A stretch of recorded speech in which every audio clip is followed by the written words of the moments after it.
টুপি পরা মানুষটি ট্রাফিক নিয়ন্ত্রণ করে রাস্তায়, যেন রাস্তায় যানজট তৈরি না হয়, জনদুর্ভোগ তৈরি না হয়। কিন্তু জনদুর্ভোগ ঠিকই তৈরি হয়েছে, কারণ সে ট্রাফিক নিয়ন্ত্রণ না করে সে ওই সময়টাতে অন্য কিছু করছে, তার বাড়তি আয়ের উৎস তৈরি করতে। মানুষের চাহিদা যদি অতিরিক্ত থাকে তখন সে তার দায়িত্ব অবহেলা শুরু করে। যেমন সে পিকআপ থেকে পণ্য নামিয়ে দেয় কখনো, অথবা পিকআপে পণ্য উঠিয়ে দেয় কখনো। আর সেই সময়টাতে গাড়িগুলো রাস্তার মাঝখানে রেখে গাড়িতে যাত্রী তোলে, গাড়িগুলো রাস্তার মাঝখানে রেখেই পার্কিং বা সে কোনো জায়গায় রেখেই গাড়ি ঠিক করে নষ্ট হয়ে গেলে। এছাড়াও বিভিন্ন ধরনের দুর্ভোগ তো আছেই।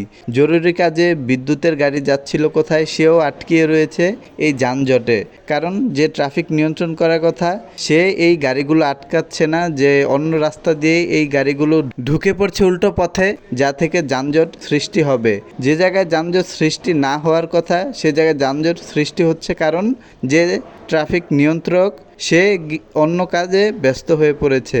তো এই কাজগুলো আসলেই কার করার কথা, কে করবে, কে এগুলো দেখে শুনে রাখার কথা, কে সব কিছু ঠিকভাবে চলছে তার জবাবদিহিতার নিশ্চয়তা দিবে। আমরা দায়িত্বে থেকে দায়িত্ব পালন করি না, প্রয়োজন অনুযায়ী মানুষকে সেবা করি না, কিন্তু লেবাস ধারণ করি সওয়াবের জন্য।